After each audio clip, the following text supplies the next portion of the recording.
The roasted turkey was still steaming when the phone buzzed. Again and again. Claire Harlow looked across the long mahogany dining table inside their Tribeca penthouse. Grant, her husband, the golden boy CEO of Harlow Systems, stood in front of the glass wall overlooking Manhattan's skyline, pretending to talk business. He always did that when he didn't want to look at her belly. She touched her stomach gently, 24 weeks pregnant. The silk of her beige dress stretched softly under her hand. The phone buzzed one more time, vibrating against the marble counter. Grant turned, flashing his perfect public smile. "Got to run."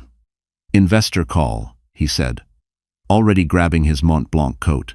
"It's Thanksgiving," she whispered. "I'll be back for dessert," he lied. The elevator doors closed. Silence filled the room, heavy as the gray sky outside. She picked up his iPhone 15 Pro Max. Grant never forgot it. He was obsessed with his devices, always checking, always locking. But tonight, he had left it unlocked. A small red heart appeared on the screen. A message from Kate PR. "Can't wait for our secret dinner. Don't bring the phone this time." Claire froze. Her reflection stared back from the glossy screen. Pale, tired, pregnant. She opened the chat. There were dozens of messages, pictures from the Peninsula Hotel, selfies of Grant kissing a woman with glossy red nails. A photo of a blue Tiffany box with the caption, "Soon, no more pretending." Her breath caught in her throat. She scrolled up and found a note Grant had written to himself. "After IPO Phase 2. Remove Claire from all holdings. Rewrite prenup with revised trust clause." Claire's fingers trembled. For a second, she couldn't breathe. Every Thanksgiving before this one, they had sat at the same table with friends, reporters, business partners, everyone saying how lucky she was to have him, how powerful, how perfect. Now, she realized she had been part of his brand. She turned on her MacBook Pro, connected the iPhone, and started saving screenshots. Her hands shook, but her mind went cold. Years of designing brands had taught her one thing. Everything left a digital trail. She opened the voice recorder and played the last memo Grant had made. His voice filled the room, smug and casual. "I'll get the second round done before Christmas. Once that's through, I'm done with her. She's a liability with that pregnancy. Image-wise, it's time to move on." Claire pressed stop. Her vision blurred, but no tears came. She looked around their penthouse, the marble counters, the wall of awards, the Tiffany vase full of dying flowers. Every corner was part of his performance. Then she heard another notification, an email from Grant's assistant. Subject, reservation confirmed, 5th Avenue Loft, December 1st. Attached was a floor plan. It wasn't a hotel. It was a new apartment, a new life. She set the phone down slowly, her breathing steady now. Her hands moved with mechanical precision as she placed the turkey in the fridge, cleaned the plates, and folded the napkins. When she finished, she sat on the couch and stared at the city lights below. The phone buzzed again. Another message from Kate PR. "Did she buy your story about investors? You're too good, baby." Claire smiled for the first time that night. It wasn't a warm smile. It was the quiet, dangerous kind that only appears when a woman finally sees the truth. She picked up her MacBook, connected a flash drive, and started copying everything. Photos, recordings, messages, receipts, evidence. Outside, Manhattan glowed gold against the night. Inside, a woman began rewriting her story, one screenshot at a time. "Tomorrow," Claire whispered to the empty room, "he'll regret forgetting this phone." The next morning, someone else would find out that she was gone, and the penthouse wasn't theirs anymore. The night had turned colder, the wind tapping against the wide glass windows like it wanted to come in. Claire sat alone in the dim kitchen, the city glittering below. The iPhone lay in front of her, silent now, as if it knew what it had done. Her heart was pounding, yet her face looked calm, almost detached, the kind of calm that comes right before a storm. She swiped through the messages again, forcing herself to look at every word. Grant and Kate had a private folder on iCloud, filled with photos from business trips that weren't business. Paris, London, the Hamptons. In one of the pictures, Grant wore the same silver tie Claire had bought for their anniversary dinner last year. In another, he was standing shirtless beside a breakfast tray at the Ritz-Carlton, holding a single rose. The text below it read, "Next Thanksgiving, it'll be just us. No lies, no baggage." Her fingers tightened around the phone.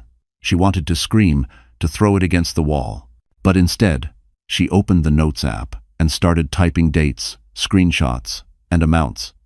Every piece of data he had ever tried to hide. Years of being married to a CEO had taught her the importance of paper trails. She clicked the mail icon and saw another thread, titled, "Revised Prenup Draft." It was between Grant and a corporate lawyer she didn't recognize. The message read, "Ensure the asset redistribution takes effect post divorce.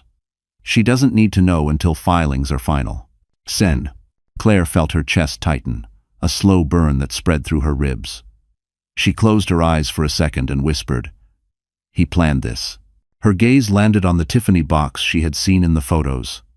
There it was, sitting on the shelf above the fireplace. She took it down, her hands trembling, opened it slowly. Inside was a delicate diamond bracelet, engraved with the initials K.H. Her initials were C.H. The difference was one letter, but it split her entire world in half. For a long moment, she just stared at it.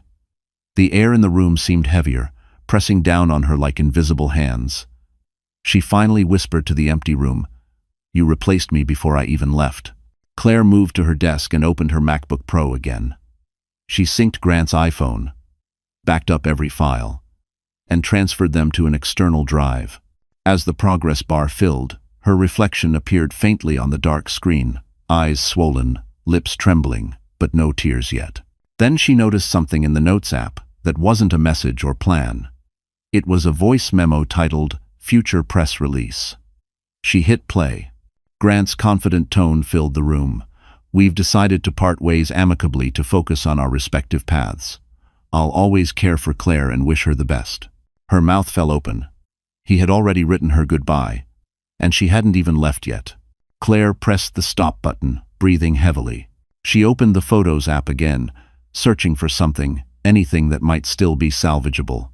Then she found a picture of them from last Thanksgiving. She was laughing, holding his arm. The next photo, taken seconds later, showed his phone screen glowing in his other hand. A message from Kate. "You look good pretending." That was it. The last thread of denial snapped. She reached for her wedding ring, pulled it off, and set it beside the phone. The metal felt colder than the air around her. She whispered, "You fooled the world, Grant, but not anymore." Claire turned off the lights, leaving only the glow from the city outside. The iPhone buzzed one final time before going dark. Another message from Kate appeared briefly across the lock screen. Did she suspect anything? Claire's lips curled into a bitter smile. She picked up the flash drive and slipped it into her purse. Her next move wasn't revenge. It was survival. And by sunrise, she would make sure he lost everything he ever used her to gain. The city was still asleep when Claire finally stood from the couch. Her legs felt numb, her pulse too loud in her ears. She checked the clock, 4:13 a.m. The Thanksgiving lights outside the window had gone out, leaving only the cold shimmer of Manhattan in the rain. She reached for her phone, not Grant's, but her own, the one he never cared to track. For a moment, her thumb hovered over her contacts. She had no family left. Her brother had died in a car crash years ago, her mother's estate long settled. But there was one name, one person her mother once trusted more than any lawyer, any banker. Mason Reed. He was older than Grant, quieter, and too powerful to need attention. A private investor, he lived in silence but moved the markets. The last time she had seen him was at her mother's memorial. He had pressed a hand to her shoulder and said, "If you ever need safety, call me. Not for business, for survival." Claire pressed call. It rang once, twice, then a voice, low and steady, filled her ear. "Claire?" She froze. "I'm sorry, it's late. You're not calling for small talk." His tone sharpened. Professional, yet protective. "Are you safe?" "I think so. For now." "Is he there?" "No, he left." Mason exhaled slowly. "Tell me what happened." For the first time, the words came out. About the phone, the messages, the prenup, the video. She told him everything, her voice trembling but clear. When she finished, there was silence. Then Mason said softly, "You need to leave the apartment." Right now. Where would I go? To the Ritz-Carlton. There's a suite under my company's name. You'll use it tonight. Don't tell anyone. I'll have a car waiting in 15 minutes. Claire hesitated. Mason, I don't want charity. He replied, this isn't charity. It's protection. And you're not alone anymore. She ended the call, heart hammering. She packed quickly just her laptop, the flash drive, and a change of clothes. She looked around the penthouse one last time, the place that once felt like her life's reward, now just a stage set built on lies. When she stepped into the elevator, the silence felt heavier than sound. Her wedding photo still hung in the hallway, Grant's smile frozen behind glass. She didn't look back.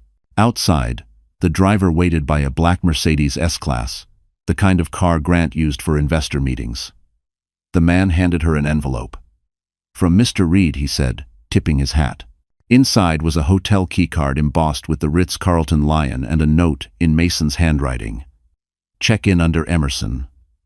Room 1203. The ride through the city felt endless. Neon reflections slid across the windows, closed boutiques, wet asphalt, and the lonely glow of Fifth Avenue. She kept one hand over her belly, the other gripping the flash drive like a lifeline. When she arrived, the concierge greeted her quietly, no questions asked. Mason had clearly arranged everything. The elevator opened to a suite filled with soft golden light, overlooking Central Park. There were fresh flowers on the table, a simple tray of food, and a folded blanket on the couch. For the first time in months, Claire exhaled without fear. Her phone buzzed again. Unknown number. She hesitated, then answered. A cold voice. Where the hell are you? It was Grant. Claire whispered. Where you can't find me. He shouted. Don't play games, Claire. You think running makes you safe. She ended the call, turned off the phone, and pulled the curtain shut. She sat on the bed, the city lights flickering against the ceiling. Mason's words echoed in her mind. You're not alone anymore. For the first time, she believed him. And tomorrow, she would learn that Mason Reed had more reasons to help her than she ever imagined. Morning sunlight crawled through the tall windows of the Ritz-Carlton suite, soft and golden against the white sheets. Claire hadn't slept. Her mind spun like a broken reel, looping through the same images.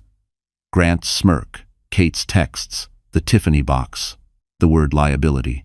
She sat at the small marble table with a cup of untouched coffee and opened her laptop. The first thing she needed to know was whether she still had control of anything: her name, her assets, her home. She logged into the digital folder her mother's lawyer once shared with her years ago. Inside was a document titled Whitman Trust Deed. Her mother had been precise with her estate, every line written like a warning. All properties in Claire's name shall remain independent of marital ties. Her eyes widened. The Tribeca penthouse was not jointly owned. It was hers. Only hers. Grant had always made it sound like their home, but legally, he was just a resident. Claire's breath hitched as the reality sank in. The marble floors, the art, the view of the Hudson, every inch of that life he flaunted for magazines belonged to her, not him. She picked up the phone and dialed the number printed at the bottom of the document. Whitman Estate Office, this is Linda. Linda, it's Claire Harlow Whitman. There was a pause, then a tone of warmth. Oh, Mrs. Harlow. It's been a long time. Please call me Claire, she said softly. I need to ask about the Tribeca property.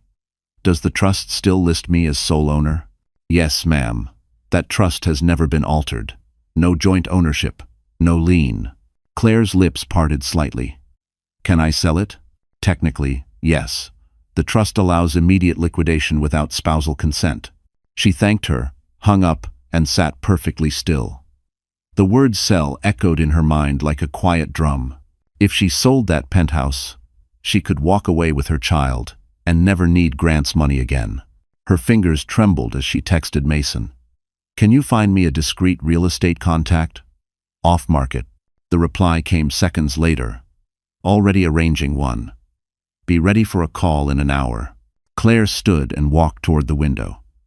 Below, Central Park stretched under the winter sun, patches of ice glinting like glass. She felt her baby kick for the first time since the night before. A faint flutter, a reminder that she wasn't fighting just for herself. We're going to be fine, she whispered, hand pressed against her belly. The hotel phone rang. "Mrs. Emerson?" A smooth male voice said. "I'm Jonathan Pierce from Sotheby's Private Realty." Mr. Reed mentioned, "You have an off-market property to discuss." Within an hour, Jonathan arrived at the suite, tall, gray suit, the kind of man who spoke in low tones meant for secrets. He reviewed the documents quickly. "You're the sole owner," he confirmed. "At this address, I can have it appraised and under contract by Monday. There's a waiting list of cash buyers for that building. I want it fast and silent." Claire said. "Done," he replied. "We'll use a trust intermediary. The funds will clear to your personal account, not traceable through joint taxes." When he left, Claire stared at the skyline again. She thought of Grant, of how he used her home for interviews and charity galas, parading her as part of his success. The irony cut deep. The empire he built on her silence was about to crumble because of a detail he never bothered to check. Her phone buzzed, another message from Mason. "Everything's moving. Just breathe." She smiled faintly. For the first time, power felt real. Not loud, not male. Just quiet and absolute. And by the end of the weekend, Grant Harlow's empire would lose its foundation, literally. By the time the sun slipped behind the gray Manhattan skyline, Claire had spent the entire day in a trance of paperwork and whispered phone calls. Her nerves felt raw, but her mind was sharper than ever. She had confirmed the trust, the sale, and the backup of every document. Yet she hadn't eaten. The untouched tray of croissants beside her had gone cold hours ago. Her phone buzzed. A message from Mason. "I'm in the lobby." For a second, she hesitated. Seeing him meant stepping out of the fragile cocoon she'd built in that suite. The first place she'd felt safe in months. She took a deep breath, grabbed her coat, and rode the elevator down. The Ritz-Carlton lobby shimmered in golden light, decorated with crystal garlands and white poinsettias for the holidays. Guests moved quietly, their laughter soft and distant, like a world she no longer belonged to. Then she saw him. Mason Reed stood near the fireplace, tall and calm, wearing a charcoal coat and a gray scarf draped carelessly around his neck.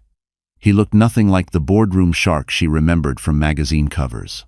There was something grounded about him, an energy that didn't demand attention but commanded it naturally. When he saw her, he smiled gently, the kind of smile that reached his eyes. "You look like you haven't slept." "I haven't," she admitted. "Then let's fix that first. You can't fight if you're running on fumes." He led her to a quiet corner table in the hotel lounge. A waiter appeared instantly. "Chamomile tea, please," Mason ordered for her, "and black coffee for me." His tone was effortless authority, the kind Grant always tried to imitate but never truly had.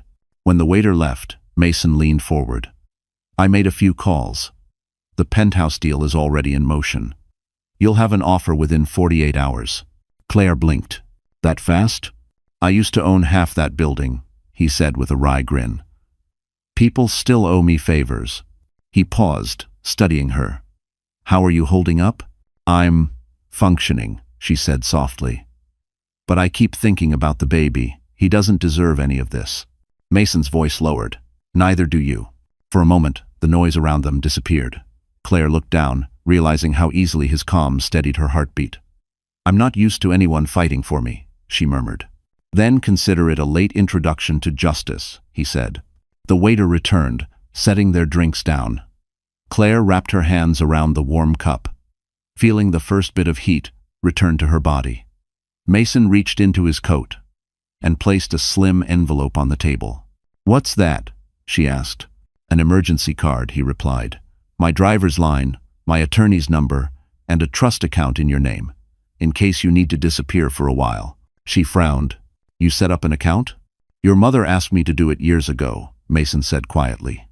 "She told me you might need it someday." Claire froze. "You knew my mother?" "Very well," he nodded. "She helped me once when my firm was collapsing. I promised her that if her daughter ever called me, I'd be there."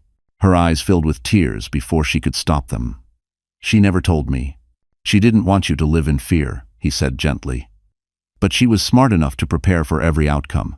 "Line." Claire looked away, blinking rapidly. "Mason, why are you doing all this?" He held her gaze. Because I watched Grant rise, and I know the kind of man he is. I owe your mother. But this is personal. Claire swallowed hard. Personal how? Mason leaned closer, his voice almost a whisper. Because I lost someone to a man like him once. I'm not letting it happen again. The tea trembled slightly in her hand. She didn't know whether to be grateful or terrified. And when she finally looked into Mason's eyes, she realized he wasn't just protecting her. He was preparing for war. Morning broke pale and soft over Central Park, the kind of New York winter light that turned the skyline silver. Claire stood by the window of the Ritz suite, one hand resting on her belly. The faint rhythm beneath her palm reminded her why she couldn't fall apart now. She wasn't just fighting for herself anymore. Her phone buzzed with a message from Mason. Doctor at Lenox Hill, appointment in 1 hour. Drivers waiting downstairs. Claire slipped into a beige wool coat and wrapped a scarf around her neck. Her reflection in the mirror startled her. The same face, but older somehow, harder, as if one night had aged her years. The Mercedes S-Class glided through traffic, heater humming softly, jazz playing on the radio. For the first time in days, she breathed deeply. The air smelled faintly of leather and peppermint, familiar and grounding. When they arrived at Lenox Hill Hospital, a nurse greeted her like an old friend. Dr. Stein is expecting you, Mrs. Harlow. That name felt like a blade. Just Claire, she corrected gently. Inside the exam room, the lights dimmed, the gel cold against her skin. The sound of the baby's heartbeat filled the space, fast, steady, alive. The nurse smiled. Strong heartbeat. You've got a fighter. Claire blinked hard, her throat tightening. The screen showed the tiny shape she'd seen months ago, now more defined, more real. For the first time since Thanksgiving night, she let herself cry. Silent, shaking tears. Not from fear, but from relief. When she walked out into the hallway, Mason was waiting, leaning against the wall with his coat folded over his arm. You okay? He asked softly. She's fine, Claire said, smiling weakly. She? Mason raised an eyebrow. I think so, she whispered. Maybe. They walked to the hospital cafe. Mason ordered 2 cappuccinos and a blueberry muffin. Claire hadn't realized how hungry she was until the first bite. The warmth of the muffin melted the cold in her chest. I got the appraisal back, Mason said between sips. If you approve the sale, the wire clears by Monday. You'll have full liquidity. Claire nodded. And Grant? He doesn't know yet. But he's about to. She sighed. I keep wondering if I could have stopped all this. If I'd paid more attention. Or asked more questions. Don't do that, Mason said firmly. You gave him trust. That's not a weakness. His words landed softly, like a truth she had never allowed herself to believe. For a moment, she met his eyes. Calm. Dark. Steady. You make it sound easy, she said quietly. It's not easy, he replied. It's just necessary. They left the hospital together. Outside, snow had started to fall, the first of the season. Mason opened the car door for her. You should rest, he said. Rest feels dangerous, she murmured. Every time I stop moving, the fear catches up. Then let me hold the fear for a while, he said gently. She didn't answer, just looked away, watching the snow gather on the windshield as the city blurred past. When they reached the Ritz, Mason handed her an envelope. Inside is a list of numbers. People you can trust. Lawyers, journalists, accountants. If anything happens to me, call the first one. Claire frowned. What do you mean if anything happens? He smiled faintly. I'm stepping into Grant's world, remember? Men like him don't fight fair. She wanted to argue, but exhaustion pulled her words away. Instead, she whispered, Be careful. I'm always careful, Mason said, but the flicker in his eyes told her even he didn't believe that completely. When she returned to her suite, she placed the hospital photo of her baby beside the laptop. 2 lives, 2 futures, one innocent, one uncertain. She opened her journal and wrote just one line, She will never know fear the way I did. And somewhere across the city, Grant Harlow was about to realize his wife wasn't running. She was building her counterattack. The rain came back that night, soft at first, then louder, hitting the windows like tapping fingers. Claire sat at the small desk in the Ritz suite, surrounded by papers, contracts, bank records, digital backups. Each document was a piece of armor. She had spent the entire day building her defense, while Mason handled the rest from his office downtown. The baby kicked gently now and then, as if reminding her that time was running out. The phone buzzed on the table, not a text, but a call. Unknown number. Her stomach tightened. She almost let it ring out, but curiosity, or maybe courage, made her pick up. "Hello?" A pause, then his voice, low and sharp. "Where the hell are you?" "Grant." Claire's hand clenched around the phone. "You forgot your iPhone, remember? That's where I've been." His tone shifted from fury to fake calm, the same smooth charm he used in interviews. "You're overreacting. Those messages don't mean what you think. They mean exactly what I saw," she said quietly. "Claire," he continued, his voice softening, "you're pregnant. You're emotional. You need rest, not drama. Come home and we'll talk." She almost laughed. "Home? You mean my penthouse?" He hesitated. "Don't do anything stupid." "That place belongs to me," she cut in. "I checked the papers. The trust never included you." The silence that followed was thick, dangerous. When he spoke again, the mask had dropped. "You think you're clever? That you can just sell my life out from under me?" "It was never yours to begin with," she said. Grant exhaled sharply. "Listen to me carefully. You're not as untouchable as you think. That money you're sitting on? I can freeze it. Those lawyers you're talking to? They work for me. Don't play games you can't win." Claire stood from the chair, the anger finally rising. "You already played that game. You just didn't realize I learned from watching you." "Mel?" "Claire," he said, his voice lowering, "you're making a mistake. You've always needed me. You just forgot how much." Her pulse raced.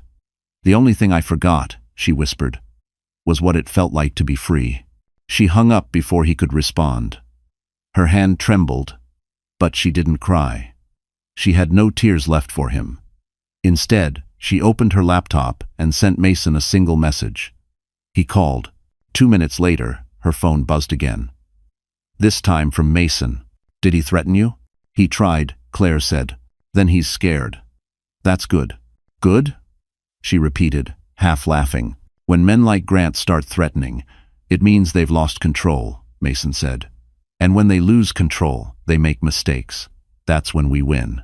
Claire sat down, the sound of rain masking her uneven breathing. "You make it sound like a war." "It is a war," he said softly. "The difference is, you're finally fighting on your terms." Sen. She stared at the reflection of the city lights on the window, thinking of all the times she had stayed silent, at dinners, at interviews, in arguments where Grant's temper turned cold instead of loud. Silence had been her armor, but tonight, silence was the weapon. "Mason," she said after a pause, "what if he finds me?" "He won't," Mason replied. "I've already taken precautions. The hotel staff knows you under an alias. And if he does, I'll handle it." Tuan. Something in his voice made her believe him. When she ended the call, the rain finally slowed. The suite felt quieter, heavier, like the air before a thunderstorm. She glanced at the photo of the ultrasound on her bedside table. "He won't touch us," she whispered. Then she slid the phone into the drawer, locked it, and took one last deep breath. Because by morning, she wouldn't be hiding anymore. She'd be moving her first piece across the board. By sunrise, the rain had cleared, leaving Manhattan wrapped in a cold silver fog. Claire stood by the window of the Ritz suite, watching taxis weave through the early light. It felt strange to see the city move on ordinary people going to work, grabbing coffee, laughing, while her world was quietly shifting under their feet. Her laptop chimed. An email from Jonathan Pierce, the broker Mason had sent. Subject: offer received, confidential. She opened it, scanning the words quickly. A private buyer had placed a full cash offer on the Tribeca penthouse, higher than she expected. If she signed today, the deal would close by Monday. Her heart pounded. This was it. Her first real escape route. She clicked reply, typed 2 words. Proceed immediately. Moments later, Mason's name appeared on her phone screen. "You saw the offer?" he asked. "I signed," Claire said. "It's done." He paused. "You're sure?" She glanced at her reflection in the window, tired eyes, messy hair, but a calm she hadn't felt in years. Completely sure. Then I'll have my lawyer oversee the transfer. You'll have the funds in 48 hours, Mason said. You're free, Claire. The word free hit her harder than she expected. She sat down slowly, hands shaking. I've dreamed of hearing that, she whispered. Mason's voice softened. Freedom always starts small. A choice, a signature, a line in an email. You just made yours. After the call, Claire exhaled deeply and turned her attention to the desk, where stacks of papers lay neatly organized. Trust documents, digital backups, the USB drive. She placed them inside a leather folder, sealing them with precision. No drama, no hesitation. Around noon, Jonathan Pierce arrived at the hotel for final signatures. He was the picture of professionalism, sleek suit, faint scent of cologne, eyes trained not to ask questions. You'll receive the closing confirmation shortly, he said, sliding her a document to sign. The funds will go directly into your private trust account. All confidential. As requested. Claire signed with her Mont Blanc pen, the same one Grant had given her on their second anniversary. The irony wasn't lost on her. Jonathan gathered the papers and smiled politely. You handled this well, Mrs. Harlow. Most people crumble in situations like this. I've already crumbled, she said quietly. Now I'm rebuilding. When he left, the suite felt lighter. She opened the minibar, poured herself a small glass of sparkling water, and toasted the air. To new beginnings, she whispered. But as she sipped, her phone buzzed again, an email from her bank. Suspicious activity alert. Joint account access attempt denied. Grant. He was trying to reach her funds. Claire's pulse spiked. She called Mason immediately. He's already moving, she said. Of course he is. Mason replied calmly. He can't stand losing control. Don't worry, he can't touch the trust account. I had it rerouted last night. Her voice trembled. You expected this. I've seen his kind before, Mason said. He's going to push back, but he'll trip over his own greed before he reaches you. Claire walked to the window, watching the fog fade from the city. What happens next? You rest today, Mason said. Tomorrow, we start collecting what he doesn't want anyone to see. The financial trails, the side deals, the fake charity accounts. Every empire has cracks. She nodded slowly. And when we find them, then we decide if you want revenge, he said. Or justice. Claire didn't answer. Her gaze dropped to the ultrasound photo on her nightstand. I want peace, she said softly. Mason's tone warmed. Then let's make sure you can afford it. 1. As the call ended, she placed her hand over her belly again, feeling the faint movement beneath her fingers.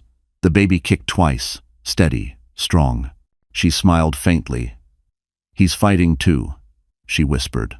And for the first time, Claire realized freedom wasn't running away. It was walking out with everything they said she'd never keep. On Friday morning, Park Avenue glittered under a sharp winter Sunday. Claire sat in the corner of the Ritz lounge, stirring her tea, pretending to read while keeping her eyes on the newspaper headline flashing across the TV above the bar. Harlow Systems CEO in talks for record-breaking IPO. Grant's face filled the screen. Confident, polished, rehearsed. The same man who used to kiss her forehead every morning before lying straight to her face. She muted the TV and opened her laptop. Mason had sent her a confidential folder titled Internal Board Memo, December 1. The file contained leaked emails between Grant and his CFO, detailing the manipulation of pre-IPO data to inflate company valuation. One line made her stomach twist. Once the numbers hit, we can dump shares quietly before disclosure. Her fingers hovered over the trackpad. She could almost hear Grant's voice, smug and untouchable. He had no idea she was reading every secret he'd ever buried. The elevator doors opened, and Mason stepped out, crisp in a navy suit. He looked different today. Focused, battle-ready. It's time, he said quietly. Time for what? For him to make his first mistake in public. They walked through the revolving doors onto Park Avenue, where the glass towers of Midtown reflected the winter light like blades. Mason's driver waited at the curb. As they slid into the back seat, Mason handed her a folder. Inside were screenshots. iMessages between Grant and Kate. Explicit ones. Her stomach clenched, but Mason stopped her. "We're not releasing these," he said. "We're using them to trace his pattern of communication. The timestamp links to a company-issued device." Claire frowned. "You mean?" "Yes," Mason said. "He used corporate property to manage his affair. That's a compliance violation. His own board will eat him alive for that." Global. The car stopped in front of the sleek Harlow Systems tower, the company she had helped design the brand for years ago. Her name had once been listed on the early trademark filings, right before Grant removed it. Through the tinted glass, she saw him exit the building, cameras flashing as he smiled for reporters. The perfect mask of confidence. "He's about to hold a board meeting upstairs," Mason said. "The leak went out last night. When he opens his laptop, he'll find an anonymous email with all the compliance records." "From you?" "From an anonymous shareholder," Mason corrected with a faint smile. "One who happens to care about the truth." Claire exhaled slowly. "This is dangerous." "So is staying silent," Mason replied. They drove away just as Grant entered the building. 10 minutes later, Mason's phone buzzed. He read the message, then looked at her. "He's panicking already. The CFO just texted." "Who leaked it?" Claire leaned back against the seat, heart racing. "It's happening." "Yes," Mason said, "and it's only the beginning." They returned to the Ritz. Claire felt the adrenaline fading, replaced by exhaustion. "How do you stay so calm?" she asked. Mason smiled faintly. "Because I've seen worse men fall faster. Power built on lies always collapses the same way, from the inside out." He handed her a cup of coffee, rich and bitter. "You should know something," he said softly. "This morning, a reporter reached out to me about you. Someone's trying to leak your name into the story." "Grant," she whispered. Mason nodded. "I shut it down for now, but he's going to start painting you as unstable, pregnant, emotional, unfit. That's how men like him rewrite history." Claire's eyes hardened. "Then I'll write my own." The city outside began to glow as dusk settled over Manhattan. Somewhere above them, Grant was probably yelling in a glass conference room, watching his empire tremble for the first time. Claire turned to Mason. "You said this was only the beginning. What comes next?" Mason's gaze darkened. "Next, we make sure his board doesn't just question him. They replace him."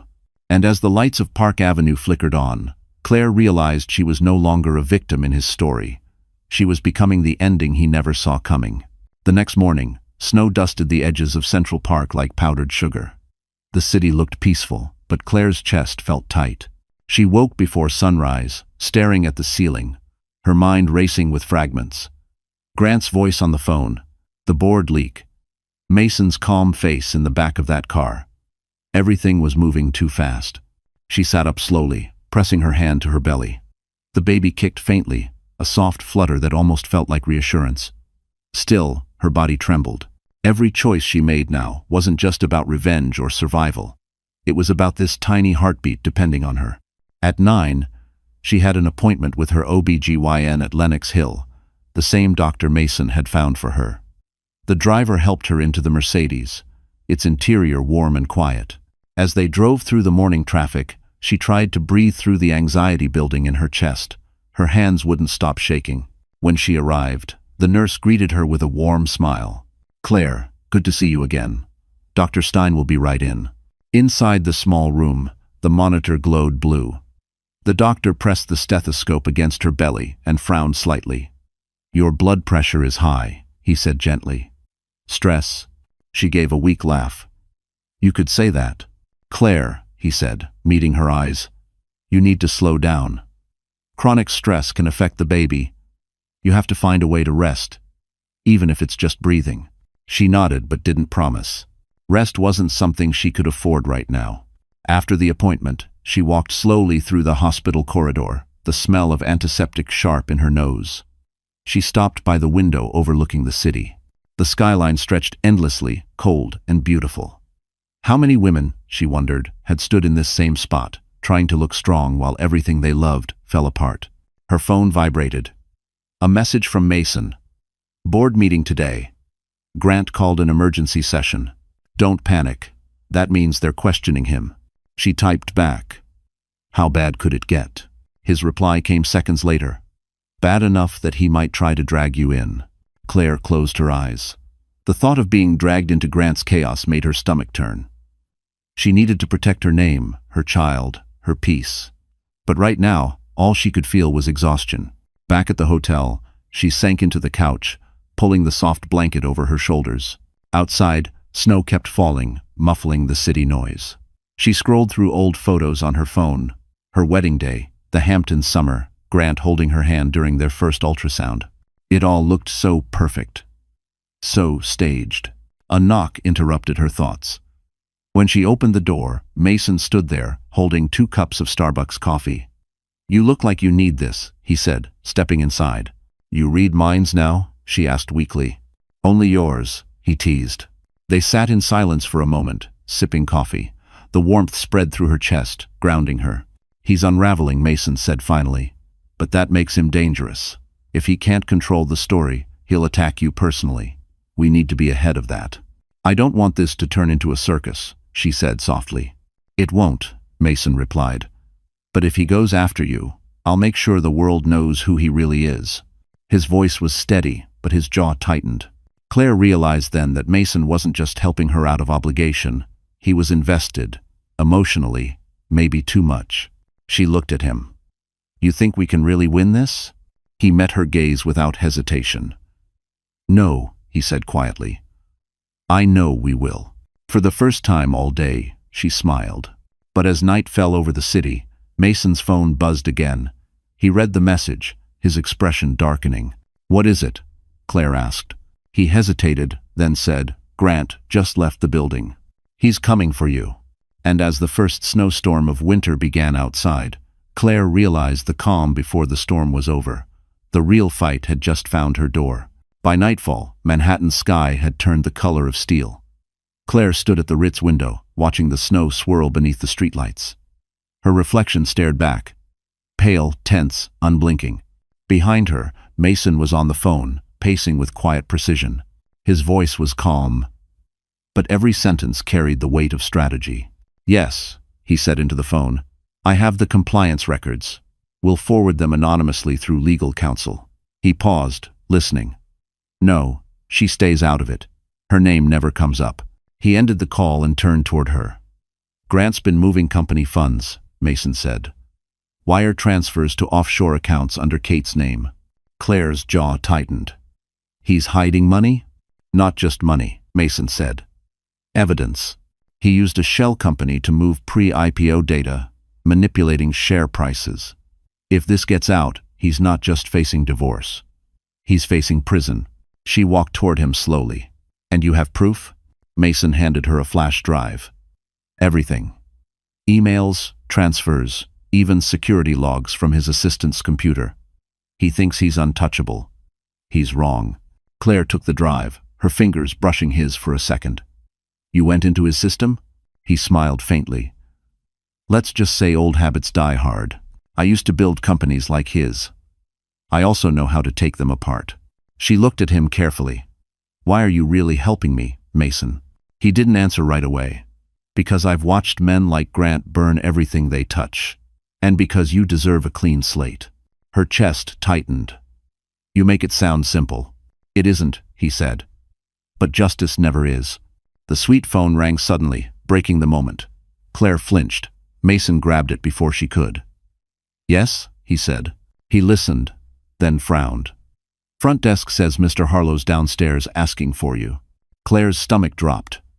"He's here?" "Stay calm," Mason said. "I'll handle it." Before she could stop him, Mason slipped his coat on and walked out. Claire's heart raced as she watched the door close behind him. She moved to the window again, staring down 12 floors. The sight of the revolving glass doors below made her skin crawl. Grant, standing in the lobby in his tailored coat, hands in pockets, talking to the concierge. Her phone buzzed. A text from an unknown number. "You think hiding behind him makes you safe? He doesn't know what I have on him." Claire froze. What did Grant mean? Did he know something about Mason? Minutes later, Mason returned. "He's gone," he said simply, brushing snow off his shoulders. "What did you tell him?" "That if he came up, I'd call security and the board chair. He backed off, but he's angry. Claire's voice trembled. He texted me. Said you have secrets too. Mason's expression hardened. That's how he fights. He plants doubt. Don't let him. She stared at him. Do you? He met her eyes. Yes, but none that hurt you. The room fell silent. Outside, the snow thickened, the city glowing faintly through the storm. Claire sank onto the couch, her mind spinning. She had the proof now, everything needed to end Grant's career, maybe his freedom. But she also had questions about the man standing beside her. Mason poured 2 glasses of water and handed her one. We're almost there, he said softly. Tomorrow the board meets again. I'll send them the financials before it starts. He won't see it coming. Claire nodded, clutching the flash drive like a lifeline. And after that? After that, Mason said, he falls. She looked at him, searching his face for something, honesty, or maybe reassurance. His eyes were steady, unreadable, but his voice was certain. Still, somewhere deep in her chest, unease began to stir. Because if Grant knew something about Mason, the next blow might not come from her husband, but from the man she was beginning to trust. Saturday morning broke bitter and gray. Manhattan was covered in snow, the city moving slower, quieter, except for the chaos brewing behind glass towers on Fifth Avenue. Claire sat on the edge of her Ritz suite bed, clutching a cup of lukewarm coffee, scrolling through her phone. Her notifications were blowing up, whispers on business blogs, anonymous posts on investor forums, and one headline that made her heart skip: CEO's secret relationship tied to offshore fund. She didn't need to click. She knew who leaked it. Mason. Her phone buzzed again, an unknown number. She almost ignored it until the text preview popped up. You ruined everything. Hope you're proud. The name beneath it was Kate PR. Claire's blood turned cold. She opened the text fully. Another message followed. He's blaming me now. They're investigating my firm. You did this. Before she could respond, another ping came, a link to a TMZ article. She tapped it open and froze. A photo of Grant and Kate, hand in hand, leaving the Peninsula Hotel late at night. The caption screamed, "Tech power couple?" Or "Scandal waiting to explode." Her pulse quickened. Grant's face was furious even in the photo, jaw clenched, hand gripping Kate's arm too tight. The comments below were brutal. Isn't he married? Wasn't she his employee? That looks like a lawsuit waiting to happen. Claire sat perfectly still, heart pounding in her ears. It had begun. The storm Mason promised was here. Moments later, Mason walked into the suite, snow melting from his coat collar. You've seen it? He asked. She nodded. He's imploding. Good, Mason said simply, tossing his gloves onto the table. The board called an emergency press call for Monday. They can't keep it quiet anymore. Claire looked at him, searching his face. Kate texted me. She says he's blaming her. He is, Mason replied. He's trying to save himself. And she's panicking. She's not built for this kind of war. He opened his briefcase and pulled out a folder. Inside were screenshots, bank statements, and 2 plane tickets. He tried to send her to the Cayman Islands last night, Mason said. Wire transfer. $3.4 million to her account. Only problem. The SEC's already watching. Claire stared at the papers. You knew they'd catch her? I didn't have to, Mason said. She did it to herself. As if on cue, Claire's phone buzzed again. Another news alert. PR consultant detained at JFK in connection with securities inquiry. She covered her mouth, staring at the screen.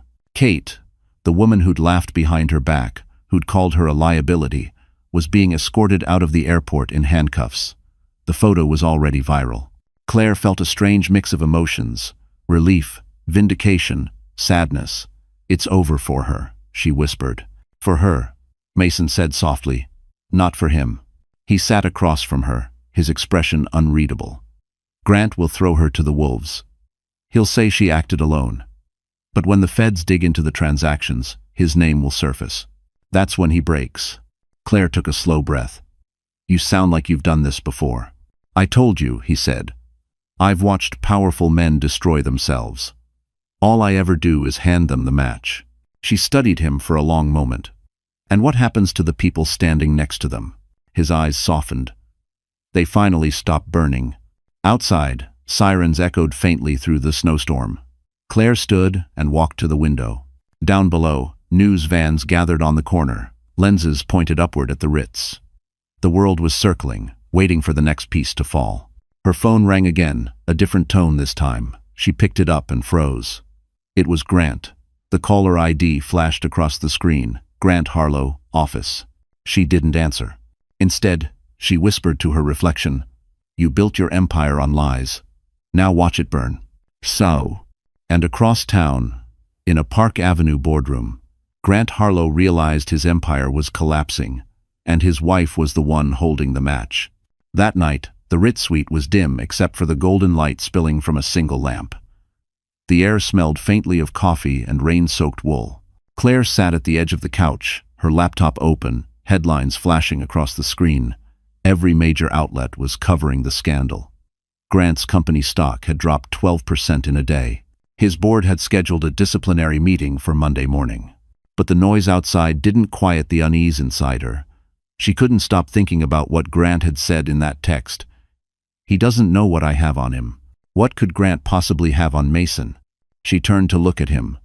Mason sat across the room, coat still on, sleeves rolled up, scrolling through his phone. The flickering light reflected off his jawline, sharp, deliberate, unreadable. For a man who had just helped dismantle a billionaire, he looked almost too calm. "Who are you really, Mason?" she asked finally.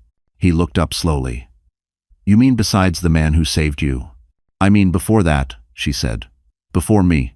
Before all this." Mason leaned back, eyes fixed on her. "You wouldn't like the answer. Try me." He hesitated, then placed his phone on the table. "Grant and I used to be partners. Years ago, I helped him build Harlow Systems. I was the silent investor. But when the company went public, he pushed me out, forged signatures, falsified documents, made it look like I'd sold my shares. Your mother was the only one who knew." Claire's eyes widened. "My mother knew?" "She did. She tried to expose him. That's why she created the trust in your name. It was her insurance policy. But before she could confront him, she got sick. She asked me to let it go. I didn't." Claire felt the room tilt slightly. "So this isn't just about helping me?" "No," Mason said quietly. "It's about finishing what she started. But it's also about you." She stared at him. "Grant said he has something on you." Mason's lips curved in a humorless smile. "He's bluffing. He's been trying to dig into my records for years. But the only thing he'll find is that I'm not as clean as he pretends to be." Claire crossed her arms. "That's not exactly comforting." "I didn't say I was a saint," he said. "I said I'm on your side." "Well." She stood and walked toward the window, her reflection merging with the lights of the city. "You've been planning this all along." "Yes," Mason admitted. "But not like this. When you called me that night, I didn't expect this." Her pulse quickened. "Expect what?" He took a slow breath. "To care." The air between them shifted tense, electric. The city outside blurred into streaks of gold and white. Claire turned around. "You're mixing things up, Mason. This isn't." "Don't," he said softly. "Don't tell me what this isn't. You've been holding your breath for years. I've seen women survive worse, but I've never seen one fight like you." Her throat tightened. "This isn't the time." "Maybe not," he said, stepping closer, "but it's the truth." Before she could answer, Mason's phone buzzed sharply, cutting through the moment. He answered, voice crisp again. Reed speaking. A pause, then his expression hardened. "What do you mean they froze the account?" Claire's stomach sank. "What happened?" He hung up slowly. "Grant moved faster than I thought. He pulled strings with a senator. Got your trust flagged for review under federal audit. The sale money's in limbo." Claire's knees went weak. "You said it was untouchable." "It was," Mason said grimly. "Until he found someone willing to bend the rules." The room fell silent, except for the muffled hum of the city below. Claire looked at Mason, the man she had started to trust, the one who had promised safety, and felt the ground shift again beneath her feet. And in that moment, she realized Grant wasn't the only man who could play dangerous games. Mason Reed was, too. The suite was silent except for the faint hum of the city far below. Claire sat at the small table, staring at the printed bank statement Mason had just handed her. Her trust account, the one her mother had built to protect her, was marked under federal audit pending verification. The money from the penthouse sale was frozen. Every dollar she had left in the world was suddenly untouchable. Mason stood near the window, coat draped over the back of a chair, his posture tense. "I'm already calling my contacts," he said. "It's temporary." Claire looked up at him. "You said that trust couldn't be touched." "Bah." "It couldn't," he said, running a hand through his hair. "Not legally." "Then how?" She pressed. Mason exhaled. "Grant called in favors. There's a senator on the banking committee who owes him. They flagged the transfer under an anti-fraud review. It's dirty politics, but it buys him time." Claire laughed bitterly. "He's bleeding in the media, but he still finds a way to strangle me." "That's what men like him do," Mason said softly. "They fight even when they've already lost." She rose from her chair, walking to the window. The snow had stopped, leaving a ghostly haze over Manhattan. She could see Park Avenue glowing under the streetlights. The city that had once symbolized success now looked like a battlefield. "What do we do now?" she asked quietly. "We wait for my contact at Treasury," Mason said. "He can unfreeze the account, but it might take 48 hours. "I don't have 48 hours, Claire said. "Grant's board meeting is Monday. He'll use the freeze to claim I stole company funds." Mason turned, eyes locking on hers. "Then we hit him first." "With what?" He reached into his briefcase and pulled out a sealed envelope. "Your mother's last letter." Claire froze. "What?" "She gave it to me before she died," Mason said gently. "Told me to give it to you only when you were ready to stop surviving and start fighting." Her hands trembled as she took the envelope. The paper was aged, soft, the handwriting unmistakable. Her mother's elegant script. She opened it carefully. "My darling Claire," the letter began. "If you are reading this, it means the man you trusted has turned into the kind your father once was. You are stronger than both of them. I built your trust, not just to protect you, but to remind you. Money is power, only if it's clean. But love, when it's true, is the only currency that multiplies when spent." Claire's eyes blurred. She swallowed hard and read the final line aloud. "When the time comes, forgive what you can and burn what you must." Mason's voice softened. "She knew you'd reach this point." Claire folded the letter slowly. She knew everything. He stepped closer, his tone gentler now. "You have something Grant doesn't moral ground. Use it. Morality doesn't pay lawyers," she said with a faint, bitter smile. "No," Mason said, "but it wins people." "Mycoma." He handed her another folder. Inside were names, emails, whistleblowers. These are his former employees, the ones he fired for speaking up. If they testify, he can't spin it anymore. Claire closed the folder, her mind racing. "You're turning this into a war," she said quietly. "It already is one," Mason replied. "I'm just giving you a map." She looked at him, the faintest glimmer of gratitude and fear mixing in her eyes. "Why do you keep helping me?" He hesitated, then reached into his pocket and placed a small folded paper on the table, a check. "What's this?" she asked. "My investment," he said softly. "In you." She looked down. It wasn't a check for money. It was a promise note, handwritten. "When this ends, I'll be there. Not as your ally, but as your home." The words hit harder than any contract. And for the first time, Claire realized that Mason Reed wasn't just saving her life. He was risking his own heart to do it. Sunday morning came heavy and gray. The storm had passed, but the city looked bruised. Piles of slush on the sidewalks, clouds hanging low over the skyline. Claire woke to the sound of her phone buzzing on the nightstand. A dozen notifications lit up the screen. The first headline nearly made her drop it. Federal inquiry expands. Harlow Systems under investigation for securities fraud. She sat up fast, her pulse hammering. It was happening. Mason's plan had worked faster than either of them expected. But the victory felt fragile, like a glass about to crack.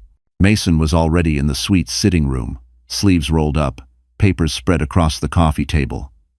"The board's called a full session for tomorrow," he said. "Grant's scrambling. He's offering to resign quietly in exchange for immunity." Claire blinked. "Immunity? He thinks he can walk away from this? Not if we move first." Mason handed her a document. It was a statement of claim, her formal declaration as a founding shareholder of Harlow Systems. The line that mattered most read, Claire Whitman Harlow, 15% ownership through Whitman Family Trust, Class A shares. She looked up. 15%? Your mother's original stake, Mason said. Grant hid it from you by moving the registration to a shadow trust. I had my legal team reverse it. Claire's hands shook. So, this makes me .coms. A voting shareholder, Mason finished. You can walk into that board meeting tomorrow and call for his removal. She stared at the paper, her throat tightening. For years, Grant had reduced her to a silent accessory, a name on his arm, a woman in his shadow. Now, on this single page, her name finally meant power. I don't know if I can face him, she whispered. Mason's voice softened. You don't have to be fearless. You just have to show up. He slid a Mont Blanc pen across the table. Sign it. Claire hesitated. What happens after? After you sign, everything changes, Mason said quietly. Your trust is reinstated. The company can't silence you. And Grant, he paused, his jaw tightening, loses the one thing he values most, control. She took a deep breath and pressed the pen to paper. Her signature was deliberate, elegant, final. As the ink dried, Mason exhaled. It's done. For a long moment, neither spoke. The only sound was the hum of the city outside, distant and restless. Then Claire whispered, My mother would have been proud. She would have been unstoppable, Mason said. Claire allowed herself a faint smile. Maybe it runs in the family. The moment was broken by the sharp vibration of Mason's phone. He checked the screen, his expression darkening. Grant just filed a counterclaim, he said. Already? He's accusing you of stealing company data. He's pushing for an injunction. Claire's breath caught. Can he do that? He can try, Mason said grimly. But it's desperation. He's losing ground. He paced to the window, phone pressed to his ear, giving rapid instructions to his attorney. Claire watched him, the calm precision, the quiet rage. She had never realized how dangerous loyalty could look until now. When he hung up, his shoulders relaxed slightly. He's boxed in. The SEC's closing in, and Kate's testimony seals it. By tomorrow, the board will have no choice but to strip him of his position. Claire leaned back in her chair, exhaustion washing over her.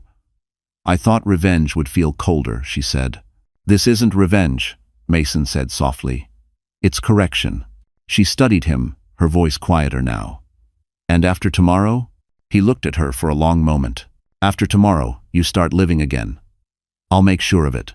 Outside, the snow began to fall again, soft, steady, cleansing. Claire looked down at the signature glistening under the lamplight. For the first time, her name wasn't just ink. It was freedom. And as night fell over Manhattan, the woman once erased from her husband's empire had just signed the paper that would erase him instead. Monday morning dawned clear and brutal. The storm had scrubbed the sky clean, leaving the city sharp as glass. Claire stood before the full-length mirror in the Ritz suite, fastening the last button of her navy coat. The reflection staring back at her wasn't the fragile woman who had found that phone on Thanksgiving night.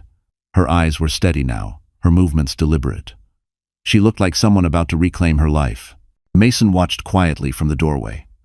You're ready, he said. She smoothed the coat over her stomach, feeling the faint kick beneath her palm.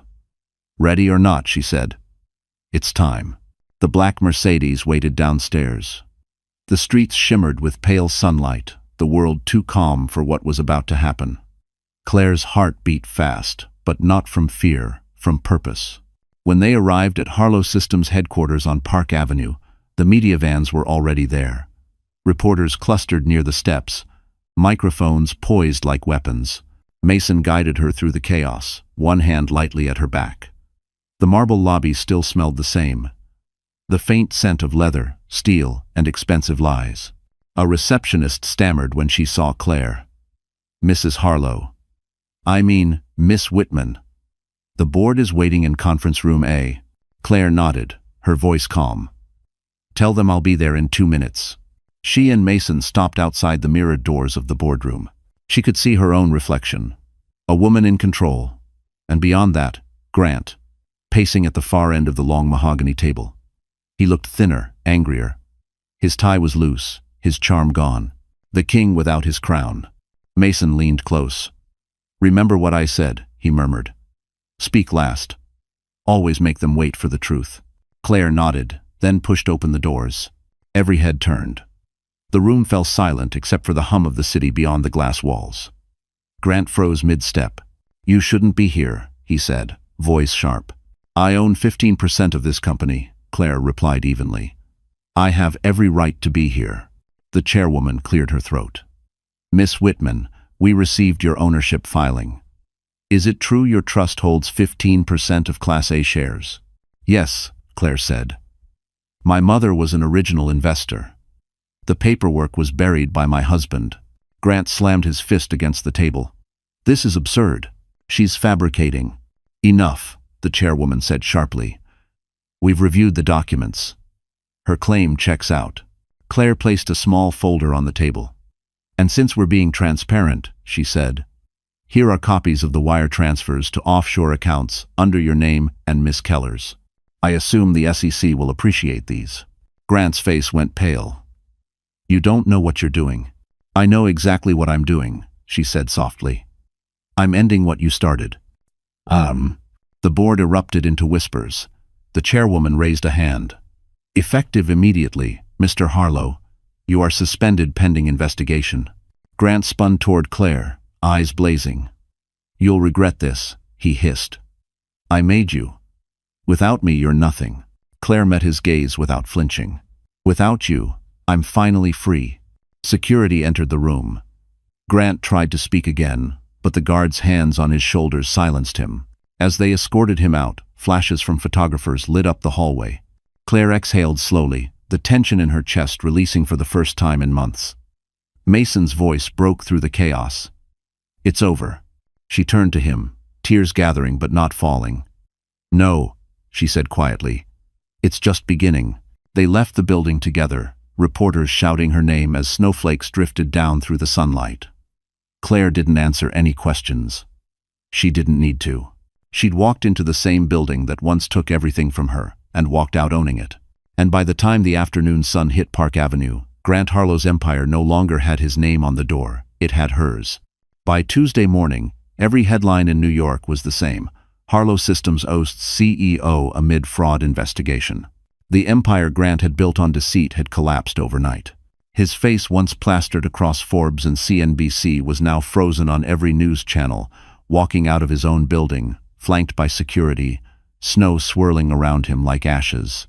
Claire sat in Mason's office on the 48th floor, sipping black coffee, staring at the muted television. Her hands didn't shake this time. She just watched.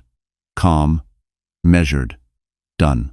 SEC confirmed they're opening a criminal probe, Mason said from behind his desk, eyes on a printed report. Wire fraud, insider trading, manipulation of investor funds. She looked up. Will he go to prison? Mason met her gaze. Eventually. These things take time, but yes, he's finished. Claire turned back to the screen. Grant looked small now, his perfect suit rumpled, his eyes hollow. The man who once owned every room couldn't even own his shadow anymore. What about Kate? Claire asked quietly. Still under investigation, Mason replied. She's cutting a deal, cooperating with the feds. She'll walk, but she'll never work again. Claire gave a faint, humorless laugh. He always said loyalty was priceless.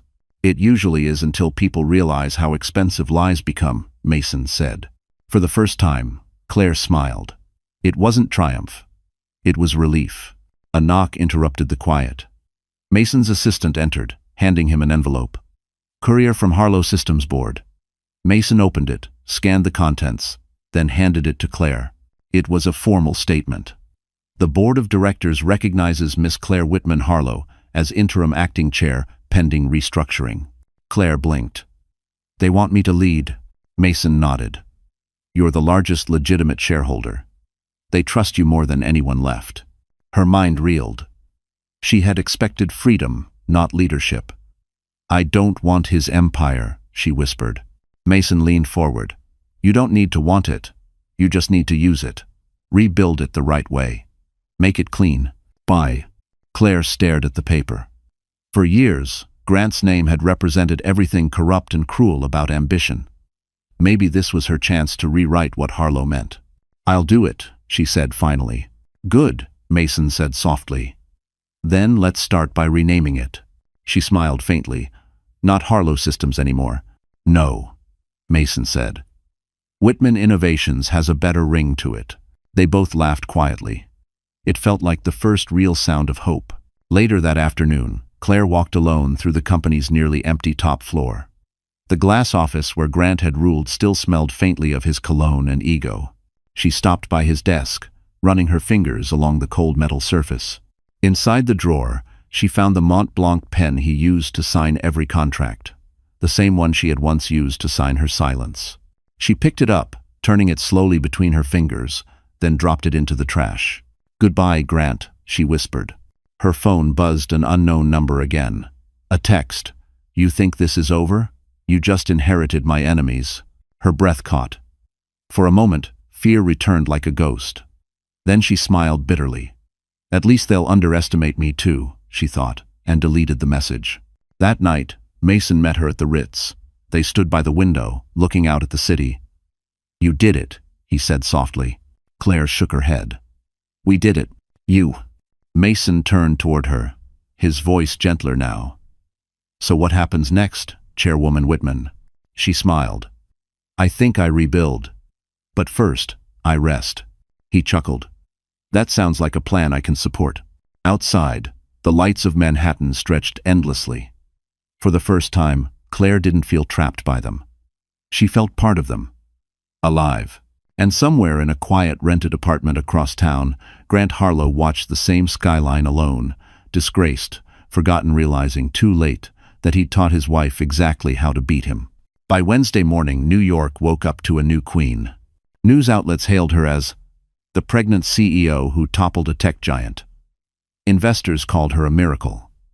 Social media called her the woman who vanished and came back untouchable.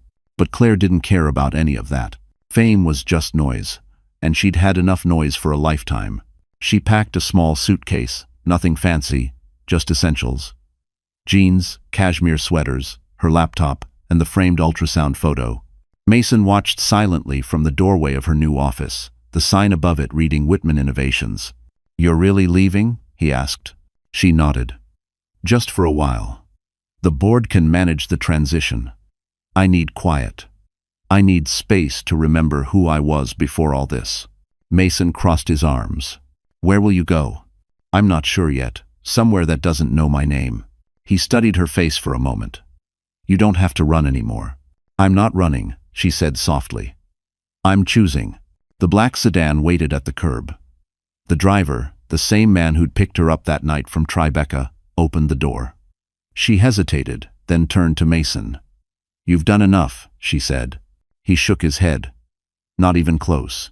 She smiled faintly. "Take care of the company. And yourself." "Sell." "Always," he said. "But Claire." He reached into his pocket and handed her a small silver key. "It's to my house in Montauk.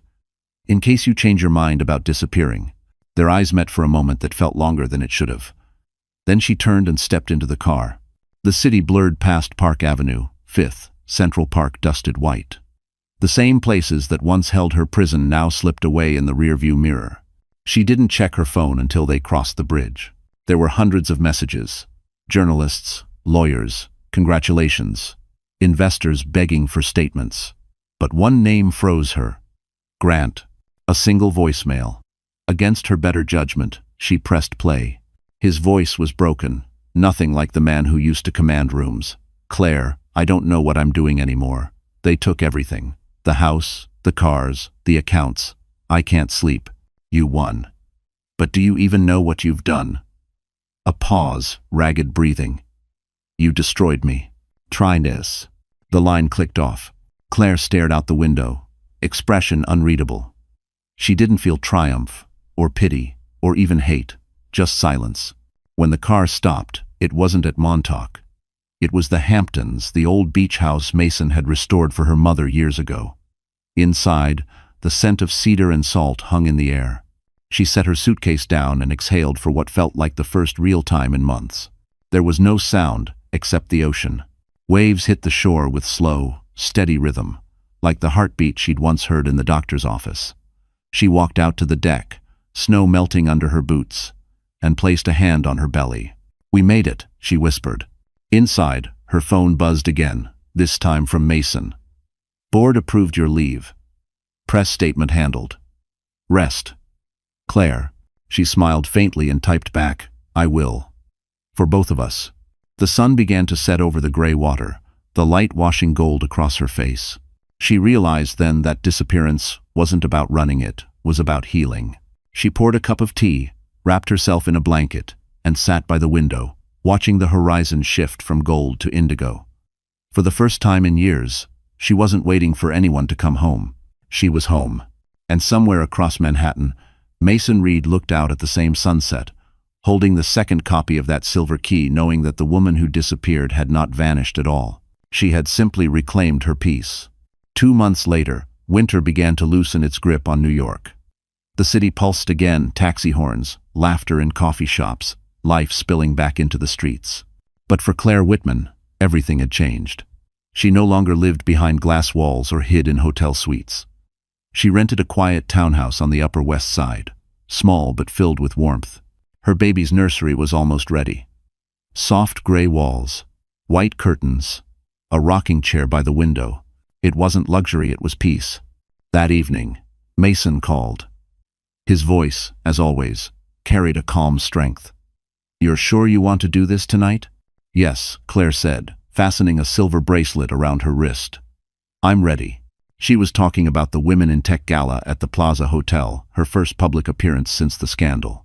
The event raised funds for women entrepreneurs, and the organizers had begged her to speak.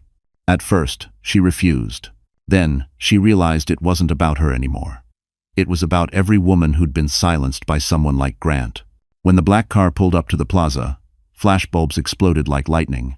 She stepped out, elegant in a long black gown, her baby bump visible beneath the fabric. The cameras clicked wildly. The fallen CEO's wife turned mogul. Mason met her at the entrance. He looked impossibly composed in his tuxedo, every detail deliberate. "You look," he stopped himself, smiled slightly. "Powerful. Careful," she teased. That almost sounded like admiration. "Maybe it was," he said softly. They entered the ballroom together. Crystal chandeliers shimmered overhead, reflecting the golden light onto hundreds of faces. Conversations stopped when she appeared. Some looked curious, others envious, a few even apologetic. Claire kept her chin high.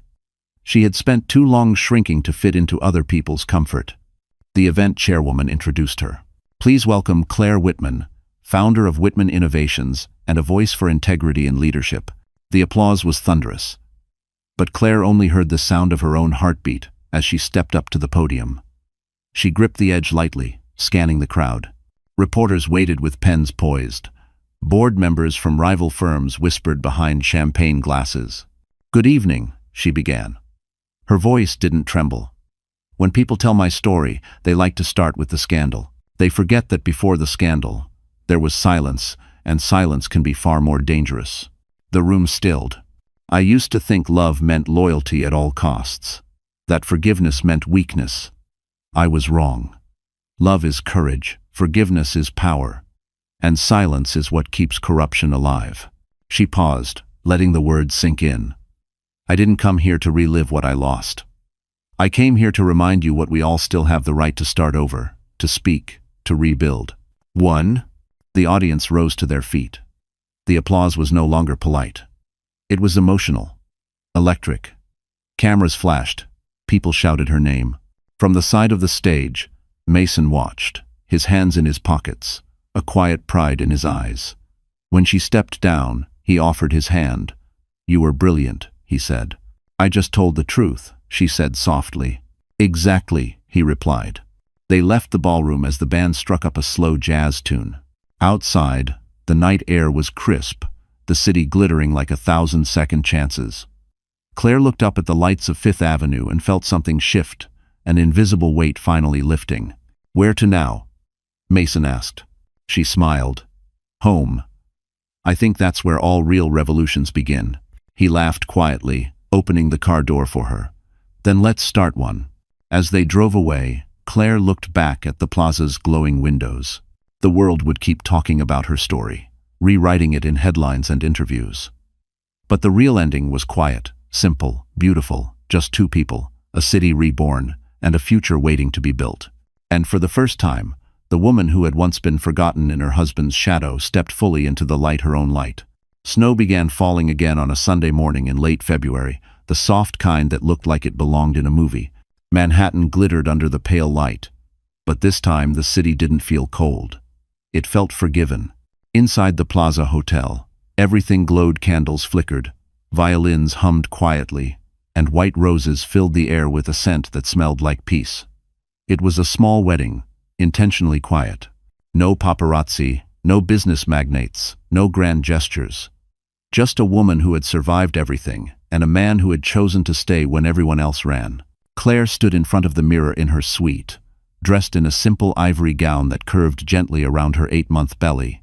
Her hair fell loose over her shoulders, a silver pin holding one side. She smiled at her reflection. For the first time in years, she looked like herself. There was a knock at the door. Mason stepped inside, stopping when he saw her. "You're not supposed to see me before the ceremony," she teased. "I couldn't help it," he said, his voice quiet. "You look unreal." "Sand. Don't say perfect," she warned. He smiled. "No, just real." Finally, she took his hand, and for a moment, neither spoke. The silence between them wasn't heavy anymore. It was peaceful, full of understanding. When the music began, they walked together into the small atrium. Only 20 guests, friends, a few board members, and the woman who had helped her during her pregnancy stood to watch. Snow drifted against the glass roof, the city lights twinkling beyond. The officiant smiled. "We are gathered here not to celebrate the end of one story, but the beginning of another." Claire looked at Mason. "You've seen me broken," she said softly. "You've seen me angry, scared, and silent. But you never looked away. You built me a place to stand again. I don't promise perfection, Mason. I promise honesty." His eyes glistened as he took her hands. "You've taught me what power actually looks like. It's not money or control, it's grace. You're the bravest person I've ever known, and I don't want to spend another day without you in my corner." The officiant smiled. "Then, by the power vested in me by the state of New York, I now pronounce you husband and wife." They didn't kiss immediately.